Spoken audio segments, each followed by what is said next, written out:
Good morning to all of you. मैं HR Dhanetia, assistant professor in department of chemistry, SNKP government college Neemka Thana, आज आपको coordination compounds के बारे में बताने जा रहा हूँ। कोऑर्डिनेशन कंपाउंड्स को हम हिंदी में उप सहसंयोजक यौगिक बोलते हैं। उप सहसंयोजक यौगिक वे यौगिक होते हैं जिनमें कोऑर्डिनेशन बॉन्ड यानी उप सहसंयोजक बंध पाया जाता है। ये जो उप सहसंयोजक यौगिक हैं वो दो प्रकार के एंटिटीज से मिलकर के बने हुए होते हैं। एक को हम बोलते हैं सेंट्रल मेटल एटम या आयन, और दूसरा एंटिटी होता है इसमें लिगेंड्स। कोऑर्डिनेशन कंपाउंड्स में लिगेंड्स व सेंट्रल मेटल एटम या आयन के बीच में कोऑर्डिनेशन बॉन्ड पाया जाता है। इसी के आधार पर इन कंपाउंड्स का नाम कोऑर्डिनेशन कंपाउंड्स कहा है। इन कंपाउंड्स को हम कॉम्प्लेक्स कंपाउंड भी बोलते हैं। Coordination compounds are also called complex compound.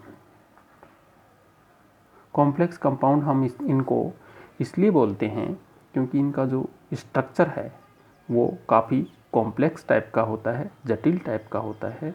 उसी आधार पर इनको संकुल यौगिक या जटिल यौगिक या कॉम्प्लेक्स यौगिक भी बोलते हैं। इसमें देखिए, जो सेंट्रल मेटल एटम और आयन है, केवल वो ही मेटल एटम और आयन कोऑर्डिनेशन कंपाउंड या कॉम्प्लेक्स कंपाउंड का फॉर्मेशन करेंगे जिनमें इस प्रकार की विशेषताएं पाई जाएंगी। जैसे कि पहली विशेषता है स्मॉल साइज, दूसरी विशेषता है उन पे जो आवेश घनत्व है वो अधिक होना चाहिए, ग्रेटर चार्ज डेंसिटी। तीसरा है इन मेटल्स की परिवर्तनशील संयोजकता होनी चाहिए, वेरिएबल ऑक्सीडेशन स्टेट शो करने चाहिए। और चौथा है vacant orbitals to accept electrons. इन धातुओं के पास में पर्याप्त संख्या में रिक्त कक्षक होनी चाहिए ताकि लिगेंड के द्वारा दिए गए इलेक्ट्रॉन्स को ये स्वीकार कर सकें।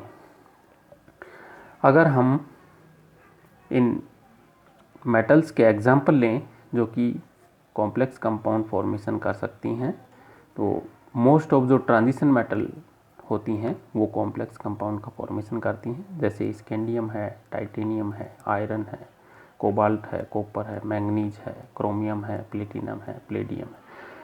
इस प्रकार की जो मेटल्स हैं वो कॉम्प्लेक्स कंपाउंड का फॉर्मेशन करती हैं। क्यों करती हैं? क्योंकि इन मेटल्स के पास में ये जो हमने आवश्यक शर्तें देखी हैं कॉम्प्लेक्स कंपाउंड बनाने के लिए, वो सारी कंडीशंस को ये फुलफिल करती हैं। अब हम दूसरी तरफ लिगेंड्स की बात करते हैं। लिगेंड्स क्या होते हैं? लिगेंड्स जो है कोई ऐसी स्पीसीज जो उदासीन भी हो सकती है और नेगेटिवली चार्ज भी हो सकती है और पॉजिटिवली चार्ज भी हो सकती है। तो पहला क्या है? न्यूट्रल स्पीसीज भी हो सकती है, पॉजिटिवली चार्ज भी हो सकती है और नेगेटिवली चार्ज भी स्पीसीज हो सकती है। वो लिगेंड के रूप में तभी व्यवहार करेगी जब उसके पास में क्या होंगे? पर्याप्त संख्या में इलेक्ट्रॉन्स होंगे, पहली बात। दूसरी बात, पर्याप्त संख्या में इलेक्ट्रॉन होना ही पर्याप्त नहीं है, इनकी इलेक्ट्रॉन्स को दान करने की प्रवृत्ति भी होनी चाहिए। यानी क्या होनी चाहिए? इलेक्ट्रॉन डोनेट भी करनी चाहिए। तो लिगेंड को हम किस प्रकार से परिभाषित करेंगे? उदासीन, पॉजिटिवली चार्ज्ड व नेगेटिवली चार्ज्ड वो स्पीसीज जिनके पास में पर्याप्त संख्या में इलेक्ट्रॉन्स होंगे, कम से कम एक लोन पेयर तो होना ही चाहिए, और साथ में उस लोन पेयर को इलेक्ट्रॉन्स को डोनेट करने की प्रवृत्ति भी उसमें होनी चाहिए। तो ऐसी स्पीसीज क्या कहलाएगी? लिगेंड कहलाएगी। अब हम इनका एग्जाम्पल लेते हैं। जैसे H2O H2O में देखिए ऑक्सीजन पे 2 लोन पेयर हैं, तो ये अपना लोन पेयर मेटल के वैकेंट ऑर्बिटल्स में डोनेट करके और बॉन्ड बना सकता है। तो ये H2O एक लिगेंड के रूप में व्यवहार करता है। और एग्जांपल देखिए NH3, इसमें नाइट्रोजन पे एक लोन पेयर है, तो ये भी लिगेंड के रूप में व्यवहार करेगा। इसके अलावा जैसे CO है, NO है, इस प्रकार के जो लिगेंड हैं वो सारे क्या हैं, उदासीन। यानी अगर हम इनको 1 कहें, इनको 2 कहें, इनको 3 कहें, तो ये 1 टाइप के लिगेंड्स के एग्जाम्पल हमने देखे। दूसरे हम पॉजिटिवली चार्ज लिगेंड्स की बात करते हैं, जैसे NH2 NH2, ये क्या है, हाइड्रोजन।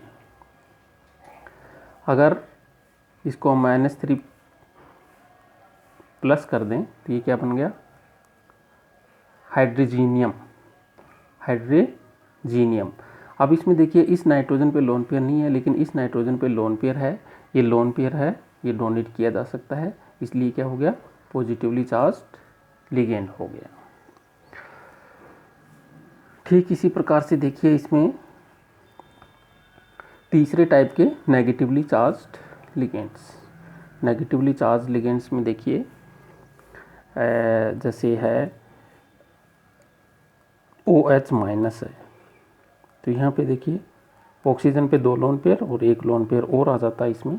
OH माइनस किस प्रकार से बनता है, देखिए ये H2O है जिसमें 2 लोन पेयर हैं। ये बॉन्ड को हम इस प्रकार से ब्रेक करेंगे, H प्लस बाहर निकलेगा, तो यहाँ पे बॉन्ड के लोन पेयर कहाँ आ गए, इस ऑक्सीजन पे आ गए। तो देखिए 2 लोन पेयर पहले थे, 1 लोन पेयर और आ गया, और साथ में ये नेगेटिव चार्ज आ गया, और ये H ऐसे की ऐसे और प्लस H प्लस।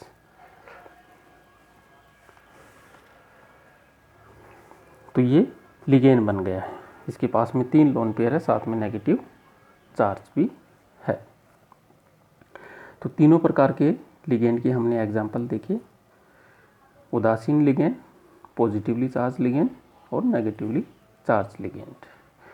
अब हम लिगेंड्स की टाइप, दूसरे टाइप से हम जो डोनर एटम की संख्या है उसके आधार पर हम लिगेंड्स के प्रकार देखते हैं। तो types of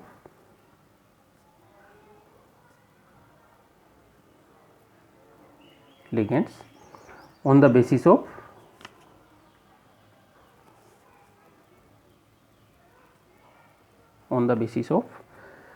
number of donor atom.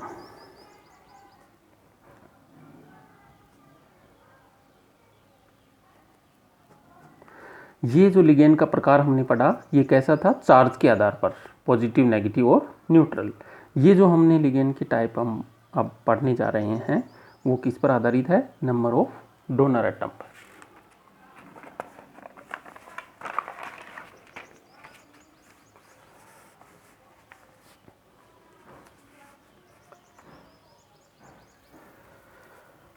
देखिए नंबर ऑफ डोनर एटम के आधार पर जो लिगेंड है, फर्स्ट मोनोडेंटेड लिगेंड, यानी एकल दंतुक लिगेंड। एकल दंतुक लिगेंड। एकल दंतुक लिगेंड वह लिगेंड होगा जिसमें सिर्फ एक ही डोनर एटम होगा। फॉर एग्जाम्पल H2O, NH3, इसके अलावा जैसे CO है, CN है, CN माइनस। तो इस प्रकार के लिगेंड क्या होंगे, मोनोडेंटेड लिगेंड होंगे। दूसरी टाइप के लिगेंड देखिए, बाइडेंटेड लिगेंड।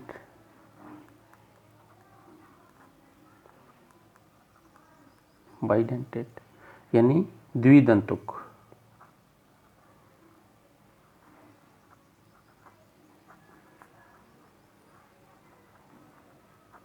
वे लिगेंड जिसमें 2 डोनर एटम हों, जैसे ऑक्जेलेट की हम बात करें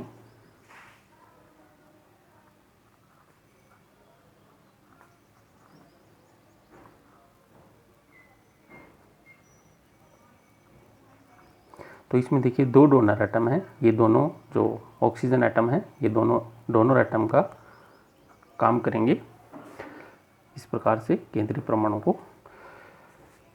इसके अलावा जैसे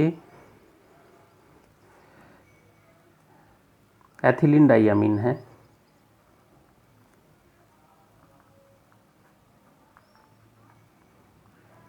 यहाँ पे ये दोनों डोनर एटम है मेटल के वैकेंट ऑर्बिटल्स में, at the same time electrons को डोनेट करेंगे। इसको हम EN भी बोलते हैं, एथिलीन डाइअमीन। तीसरा है, आप देखिए इसमें जब डोनर एटम की संख्या 2 से अधिक हो जाती है तो उसको हम एक कॉमन नाम से जानते हैं, उसको हम बोलते हैं मल्टीडेंटेड लिगेंड। मल्टीडेंटेड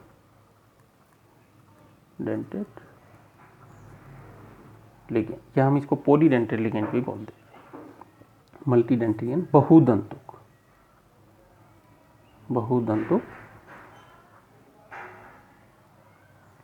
लिगेंड, वो लिगेंड जिनमें डोनर एटम की संख्या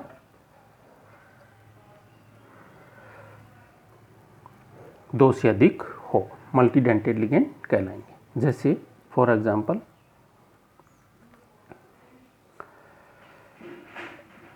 EDTA है, EDTA, इसका पूरा नाम क्या है? EDTA का पूरा नाम है ethylene diamine tetra acetic acid. Ethylene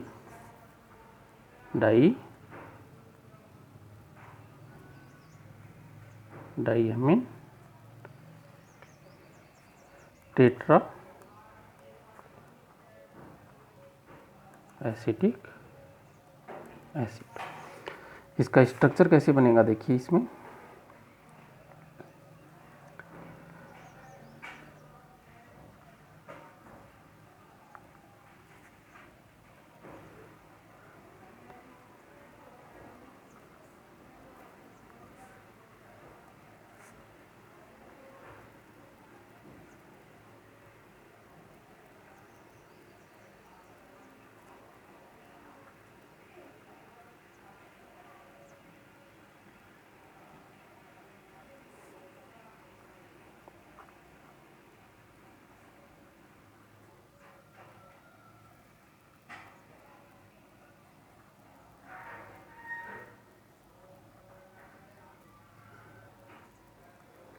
तो इसमें देखिए डोनर एटम की संख्या अगर हम काउंट करें तो यहाँ पे देखिए 1 2 3 4 5 और 6, यानी एक ही लिगेंड में 6 डोनर एटम हैं, या फिर इससे कम भी हो सकते हैं। जैसे यहाँ पे अगर हम हाइड्रोजन लगा दें, यहाँ पे हम हाइड्रोजन लगा दें, यहाँ पे हाइड्रोजन लगा दें, यहाँ पे हाइड्रोजन लगा दें, तो क्या होगा, सिर्फ 2 डोनर एटम बचे हैं, दोनों नाइट्रोजन डोनर एटम का काम करेंगे।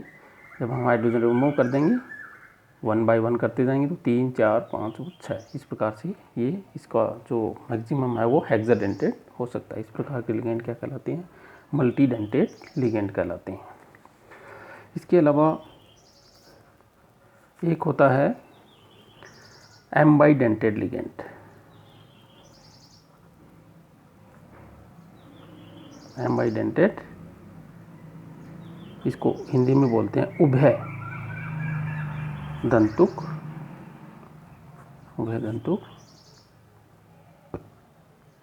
लिगेंड। उभय का मतलब होता है, जैसे आप जानते होंगे जो मेंढक है वो उभय दंतुक होता है। उभय दंतुक का तात्पर्य ये होता है कि वह जल में भी रह सकता है और स्थल पर भी रह सकता है।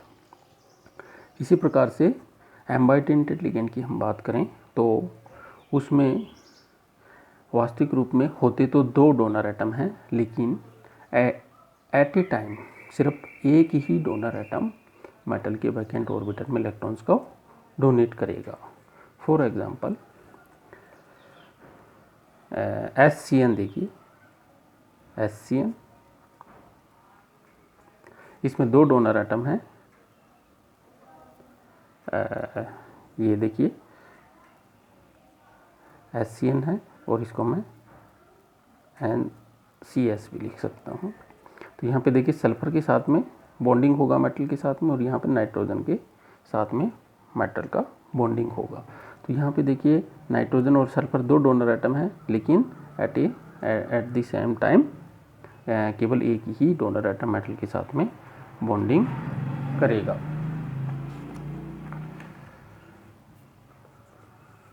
इसके साथ में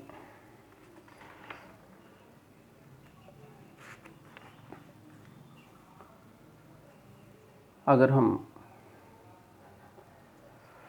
कुछ कोऑर्डिनेशन कंपाउंड से संबंधित टर्म्स की बात करें, कुछ टर्म्स हैं जो कि हमें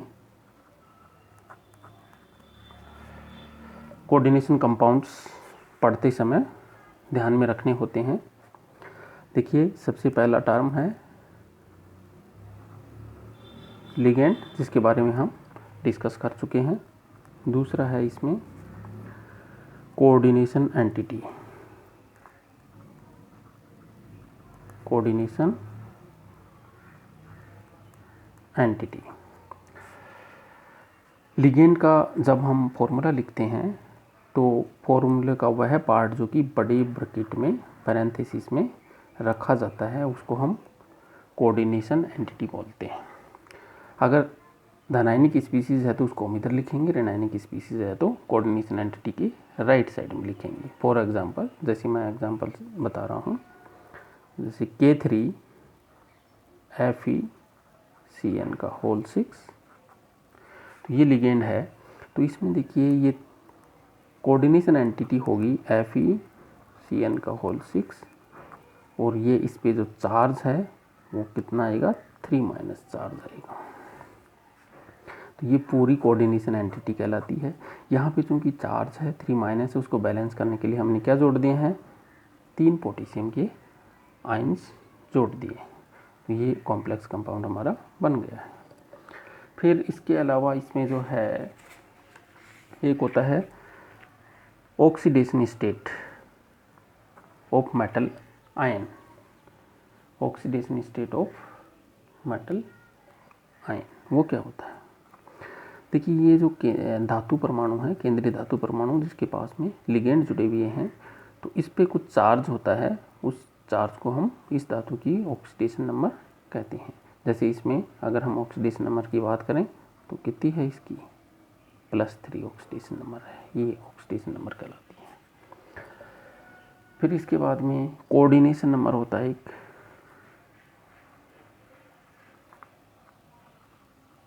कोऑर्डिनेशन नंबर, जिसको हम समन्वय संख्या भी बोलते हैं, समन्वय संख्या। कोऑर्डिनेशन नंबर क्या होता है, कोऑर्डिनेशन नंबर वह संख्या होती है, यानी नंबर ऑफ कोऑर्डिनेट बॉन्ड की संख्या ही कोऑर्डिनेशन नंबर कहलाती है।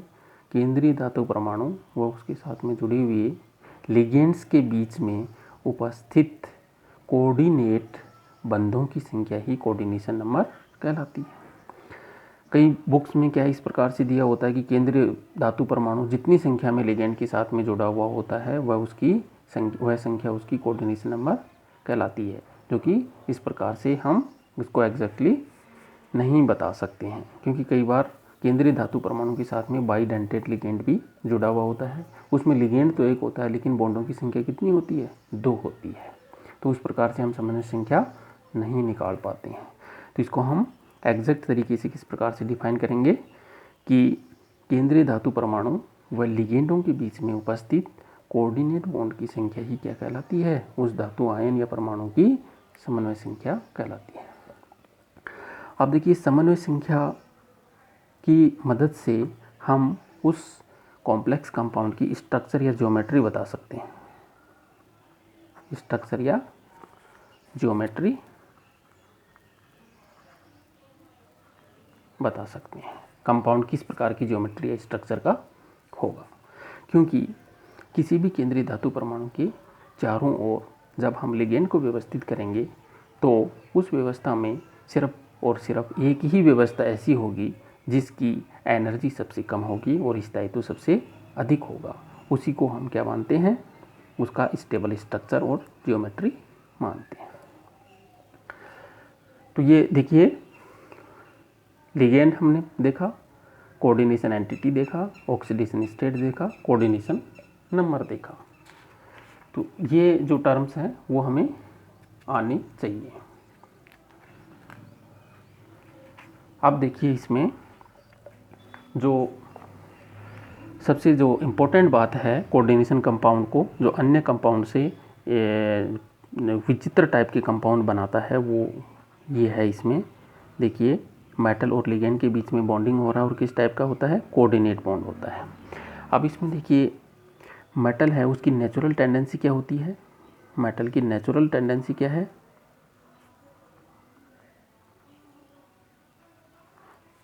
कोई भी मेटल हो, भले वो एस ब्लॉक का हो, डी ब्लॉक का हो, या फिर एफ ब्लॉक का हो, या फिर पी ब्लॉक का हो, उसकी जो नेचुरल टेंडेंसी है वो इलेक्ट्रॉन डोनेट करने की है।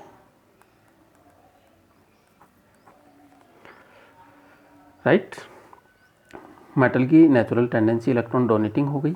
और लिगेंड की जो टेंडेंसी है वो क्या है, लिगेंड का मतलब क्या है, कोई भी जैसे इस प्रकार की स्पीसीज है H2O। राइट, अब इसमें देखिए, मोर इलेक्ट्रोनेगेटिव एटम है, तो मोर इलेक्ट्रोनेगेटिव एटम की जो नेचुरल टेंडेंसी है वो क्या होती है, इलेक्ट्रॉन्स को आकर्षित करने की होती है, इलेक्ट्रॉन अट्रैक्टिंग नेचर होती है, इलेक्ट्रॉन्स को ये स्वीकार कर सकते हैं।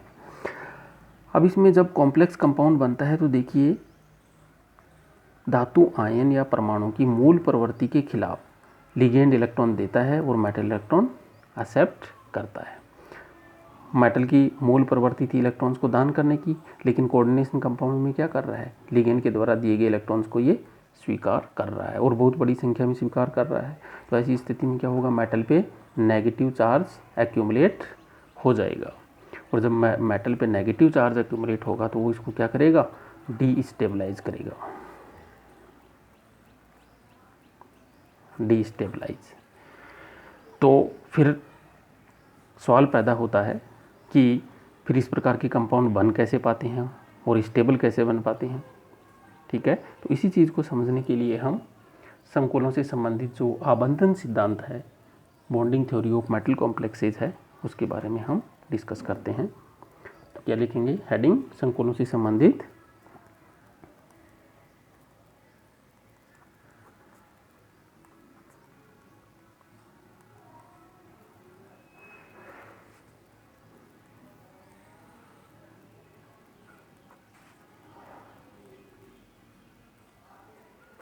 आबंधन सिद्धांत, bonding theories of metal complexes.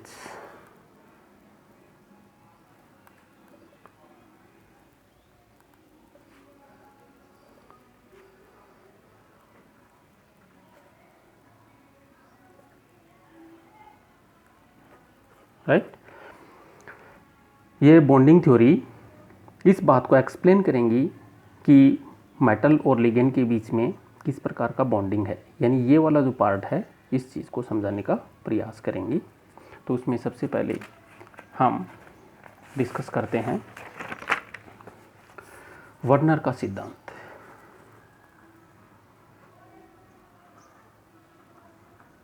Werner का सिद्धांत, वर्नर्स थ्योरी।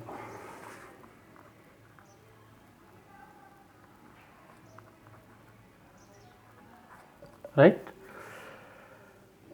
वर्नर ने अनेक यौगिकों के अध्ययन के आधार पर कुछ अभिग्रहित, जिसको हम पोस्टुलेट्स बोलते हैं, वो प्रस्तुत किए।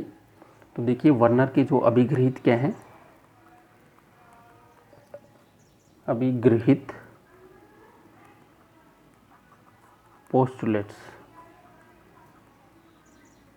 पोस्टुलेट्स का मतलब होता है कुछ इस प्रकार की बिंदु जिन पे वो सिद्धांत आधारित होता है। तो इसमें देखिए पहला क्या अभिकृत है, संकुलों में धातु परमाणुओं की 2 प्रकार की संयोजकताएं होती हैं। कोई भी संकुल है उसमें धातु परमाणु की कितनी प्रकार की संयोजकताएं होंगी? 2 प्रकार की। यानी संयोजकता की बात अगर हम करते हैं तो 2 प्रकार की संयोजकताएं होती हैं। एक होती है प्राथमिक संयोजकता, दूसरी होती है द्वितीयक संयोजकता। इसको हम प्राइमरी वैलेंसी बोलते हैं।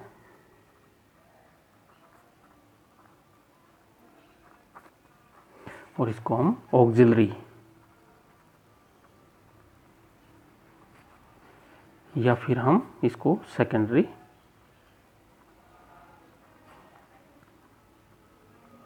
वैलेंसी भी बोलते हैं, राइट। प्राइमरी वैलेंसी और सेकेंडरी वैलेंसी, तो ये फर्स्ट पोस्टुलेट हो गया। दूसरा पोस्टुलेट देखिए इसमें कि जो प्राथमिक संयोजकता है वो सदैव ऋणायनों के द्वारा संतुष्ट होती है। यानी ये जो धातु आयन की प्राथमिक संयोजकता है वो हमेशा और हमेशा किसके द्वारा सेटिस्फाई होगी? ऋणायन के द्वारा। और जो द्वितीयक संयोजकता है वो धनायन के द्वारा भी सेटिस्फाई हो सकती है और ऋणायन के द्वारा भी। यानी ये सिर्फ और सिर्फ ऋणायन के द्वारा सेटिस्फाई होगी। ये ऋणायन और धनायन और ऋणायन दोनों के द्वारा सेटिस्फाई हो सकती है। तीसरा पोस्टुलेट, प्रत्येक धातु परमाणु की जो सेकेंडरी वैलेंसी है उसकी संख्या निश्चित होती है। कोई भी धातु परमाणु या आयन है उसकी सेकेंडरी वैलेंसी क्या होगी? निश्चित होगी। धातु आयन या जो परमाणु है जो द्वितीयक संयोजकता है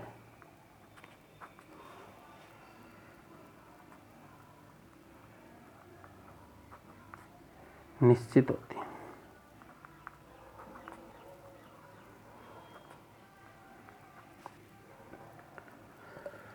अगला पॉइंट है इसमें जो सेकेंडरी वैलेंसी है वो क्या होती है? डायरेक्शनल होती है, दिशात्मक होती है। दिशात्मक का मतलब समझ रहे हैं?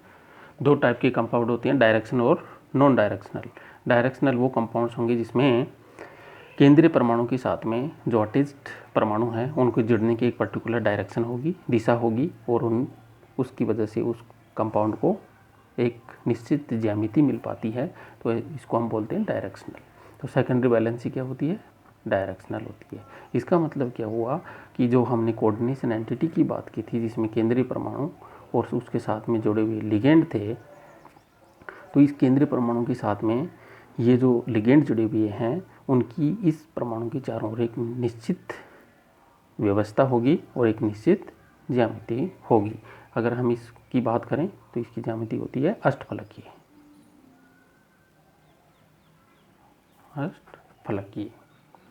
राइट। अब इसमें देखिए ये सारे पोस्टुलेट्स हैं जिन पे ये जो वर्नर का सिद्धांत है वो आधारित है। अब जो वर्नर ने बहुत सारे एक्सपेरिमेंट किए और उन एक्सपेरिमेंट को हम एक बार सरसरी तौर पे देखते हैं क्या क्या एक्सपेरिमेंट हुआ। तो पहला जो एक्सपेरिमेंट था उन्होंने क्या किया कि जैसा कि सुविदित तथ्य है कि किसी भी यौगिक में जो अगर कोई वीक बेस जुड़ा हुआ है और उसके संपर्क में अगर हम स्ट्रॉन्ग बेस लेकर के आते हैं तो वो वीक बेस को प्रतिस्थापित कर देता है। ठीक है, पहला एक्सपेरिमेंट क्या किया कि जैसे हम एग्जांपल देखें, दुर्बल क्षारक है वो प्रबल क्षार के द्वारा प्रतिस्थापित किया जा सकता है। तो इसका क्या एक्सपेरिमेंट किया उन्होंने, जैसे अमोनियम साल्ट है, कोई भी अमोनियम साल्ट है, जैसे NH4Cl, ये क्या है, अमोनियम क्लोराइड, अमोनिया का साल्ट है। अगर हम इसकी NOH के साथ में रिएक्शन करवाएंगे तो क्या बनेगा, देखिए NH3 बाहर निकलेगा, NaCl बनेगा और H2O बनेगा। तो जब किसी भी अमोनियम साल्ट की NaOH के साथ में अभिक्रिया करते हैं तो क्या निकलती है, अमोनिया गैस बाहर निकलती है। लेकिन जब वर्नर ने कॉम्प्लेक्स कंपाउंड के साथ में एक्सपेरिमेंट किया तो देखा, जैसे ये कोबाल्ट का अमोनिया का कॉम्प्लेक्स है CO3 का होल 6 और 3+, right, hexamine cobalt third complex या आयन। ठीक है, अभी हम कॉम्प्लेक्स का नाम किस प्रकार से करते हैं, नामकरण किस प्रकार से करते हैं और किसी कॉम्प्लेक्स के नाम से हम किस प्रकार से फॉर्मूला बना सकते हैं, वो हम अगली क्लास में डिस्कस करेंगे। तो इसमें देखिए, जब ये भी अमोनियम कंपाउंड है क्योंकि इस पर प्लस चार्ज है और अमोनिया है, तो ये क्या है, इसका अमोनियम कंपाउंड है। लेकिन देखिए, जब हम इसकी NaOH के साथ में रिएक्शन करवाते हैं तो इसका मतलब इसमें अमोनिया गैस नहीं निकलती है। देखिए, जो सुविदित तथ्य क्या है, कोई भी अमोनियम साल्ट है NaOH के साथ में रिएक्शन करेगा, यानी ये अमोनियम साल्ट क्या है, यहाँ पे दुर्बल क्षार है अमोनियम क्या है, दुर्बल क्षार, NaOH के साथ में रिएक्शन करेगा तो अमोनिया गैस निकलेगी, ये क्या है, फैक्ट है। लेकिन जब हम इस कंपाउंड की कोऑर्डिनेशन कंपाउंड के NaOH के साथ में रिएक्शन किए तो अमोनिया गैस नहीं निकली। इसका मतलब क्या है, इसमें बॉन्डिंग कुछ डिफरेंट टाइप की है जो कि अमोनियम साल्ट से इसको अलग करती है। यानी इसमें जो अमोनिया है वो फ्री नहीं है, कुछ अलग टाइप से जुड़ा हुआ है। दूसरा देखिए, इसमें दूसरा क्या एक्सपेरिमेंट किया उन्होंने कि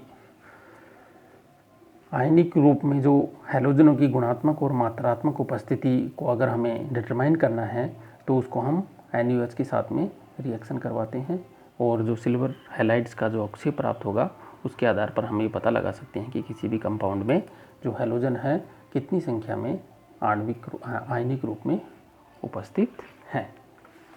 जैसे देखिए, ये पहला कंपाउंड लिया उन्होंने, कोबाल्ट क्लोराइड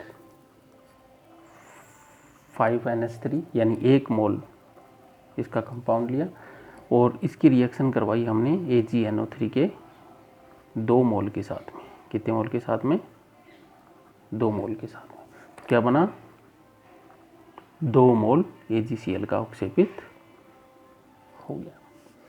इस परीक्षण से क्या निष्कर्ष निकला, इससे निष्कर्ष निकला कि क्लोरीन परमाणु धातु के साथ में जो है ना 3 जैसे क्लोरीन परमाणु हैं, तो उनमें से एक क्लोरीन परमाणु धातु के साथ में अन्य 2 से भिन्न रूप में जुड़ा हुआ है। यानी कोबाल्ट के साथ में एक क्लोरीन परमाणु एक प्रकार से जुड़ा हुआ है, 2 क्लोरीन परमाणु उससे भिन्न समान प्रकार से जुड़े हुए हैं। ठीक है, फिर इसके बाद में तीसरा जो एक्सपेरिमेंट उन्होंने किया, लगभग 10⁻³ m सांद्रता वाले उन्होंने क्या बनाई, जो है ना विलियन बनाई।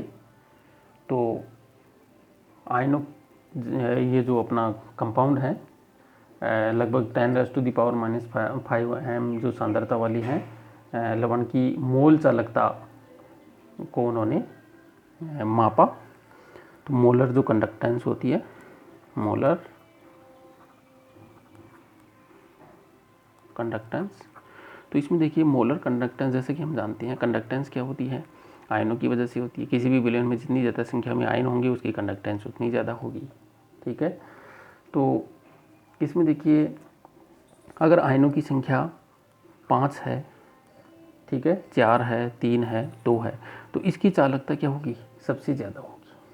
ठीक है, इसकी चालकता उससे कम, इसकी चालकता उससे कम, इसकी चालकता, तो ये क्या है, आयनों की संख्या, आयनों की संख्या। तो विलयन में जैसे जैसे आयनों की संख्या बढ़ती चली जाएगी वैसे वैसे उसकी मोलर कंडक्टेंस बढ़ती चली जाएगी। चौथा एक्सपेरिमेंट उन्होंने किया कि वर्नर ने जो द्वितीय संयोजकताओं का जो द्वितीय स्थान में जो ओरिएंटेशन है वो एक निश्चित ओरिएंटेशन बताया, इसलिए संकुलों की जो त्रिविम संभाव्यता है वो शो किए जानी चाहिए। जैसे कि अभी हमने कहा था कि ये जो है द्वितीयक संयोजकताएं डायरेक्शनल होती हैं, केंद्रीय परमाणु के साथ में जो लिगेंड जुड़े हुए होते हैं द्वितीयक संयोजकता के साथ में, वो द्वितीयक स्पेस में जो है एक निश्चित ज्यामिति में व्यवस्थित होंगे। तो क्या शो करनी चाहिए? स्टीरियो केमिस्ट्री शो करनी चाहिए। और जब स्टीरियो केमिस्ट्री शो करते हैं तो अगर हम Ma4B2 प्रकार के संकुल के लिए ज्यामिति का अध्ययन करें तो देखिए केंद्रीय धातु परमाणु की चारों ओर हमें कितने लिगेंड व्यवस्थित करने हैं? 6 लिगेंड व्यवस्थित करने हैं। तो इसकी देखिए कितने प्रकार की व्यवस्थाएं हो सकती हैं। एक देखिए नंबर 1,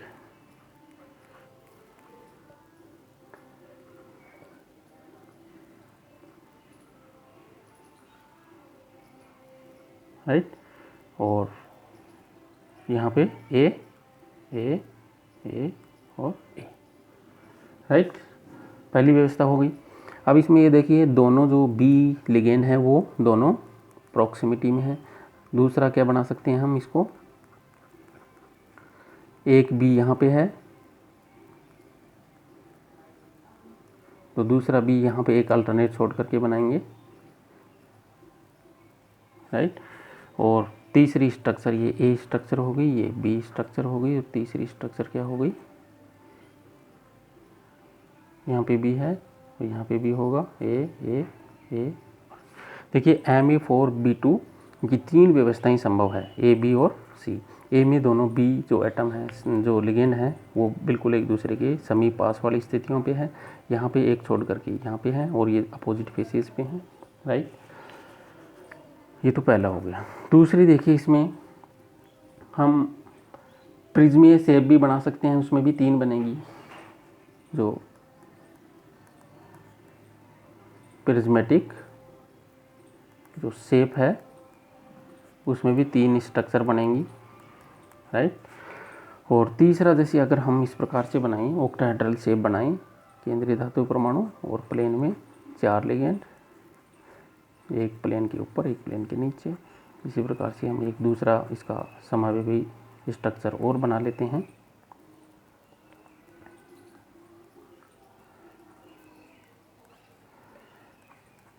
तो यहाँ पे देखिए एक को हम ऐसे लिखेंगे, ये जो सेम प्रकार के जो लिगेंड हैं Ma4, इन चारों ए लिगेंड्स को प्लेन में रखेंगे, बी को एक्सियल पोजीशन पे रखेंगे। दूसरा तरीका क्या है, बी को यहाँ ए और सॉरी ये बी है तो एक बी को हम